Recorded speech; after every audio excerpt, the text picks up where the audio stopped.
Man, I'm apparently in a very bitchy mood right now because now I'm starting to complain about things that I shouldn't be complaining about at all.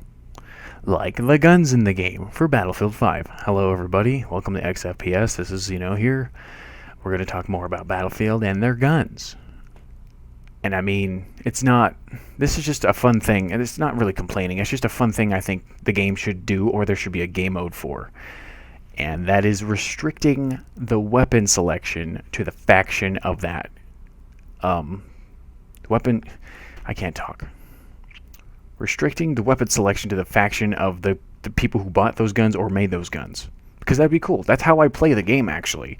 So anybody, like the UK, if the UK bought weapons from the US and used them, if you look historically in like World War II on like Wikipedia or something, they used the 1911. So for the UK and the USA, they both use those guns. I'm allowed to carry that sidearm for that soldier.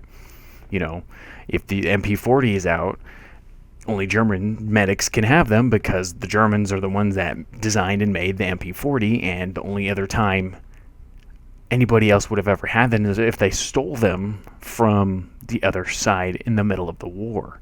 So honestly, you could create rule sets where, like, well, if it's a UK versus Germany, they can use cross weapons because you could excuse and say, oh, he stole that in another fight before he joined in this fight. But I generally stay away from that kind of stuff. But I just say this kind of stuff because it's kind of weird. And I mean, I know historical accuracy has you don't find those in games. You're not supposed to, but it's just really weird when you see like a German medic with like a Type 2A from Japan mow you down in the middle of Rotterdam. Like, that doesn't make any fucking sense. I don't know. It's bizarre. When you see Japanese, I guess, maybe makes more sense. If you see another German guy with a Type 2 carbine on the assault class mow you down, it doesn't make any sense to me. If you see an M1 Grand with the German guy, a Sturmgewehr from the Japanese side, or American using STG-44, that you can kind of explain if they went from Europe, took it, and then got shipped over to the Pacific. But again, all that stuff is really highly unlikely. And it's just like, if you just started with a weapon faction specific weapon, it wouldn't be so bad, especially with how balanced some of the guns are. Like the Type 2A, everybody's been complaining about it lately because the fire rate is so high, and especially with my other video that I might have posted, I don't know if I actually would have or not, the pings are so high, it looks like you're dying 2 bullets anyway.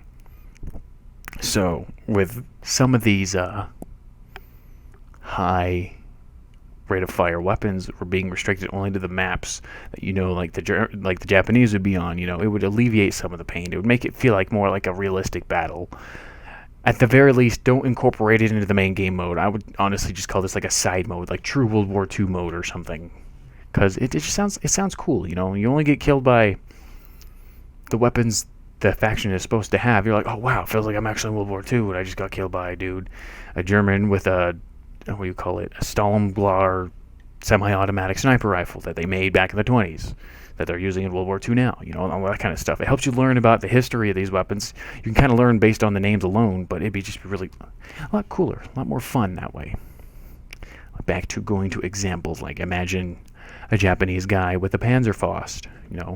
What the hell? Where the hell did he get that? How was he using that to destroy a tank? Obviously, the player's only using that because it's the better bazooka, and it takes tanks out in like 2 to 3 shots, 3 to 4 shots. It depends on where you hit it.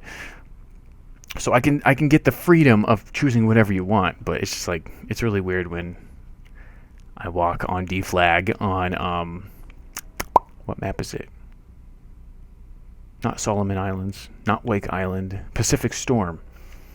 You're running around as like a support class with the bar, and you're an American, and all of a sudden a Japanese guy with a Gewehr 43 headshots you in 2 headshots. I almost said 2.5 just to say it was funny. You're just like, well, okay, I totally remember back in World War II when the Japanese had Gewehr 43s and they were bombing my freaking tanks with Panzerfaust. It's like, what? I don't get it. It's, I just sit there as I'm lying down dying, having an aneurysm, because I'm like, this isn't how World War II was supposed to be. And I know I'm overreacting, obviously, but it's a game mode I wish we had. It sounds like fun. but obviously not enough people play this game for that to even matter anyway. They're not even focused on anything like that because nobody would ever play it because they're like, I want to pick the weapon I want to pick. But if that makes any sort of sense to you, then why are all of the clothes in the game, all the cosmetics in the game, faction specific? Like, think about that for a second. I want to customize character the way I want to.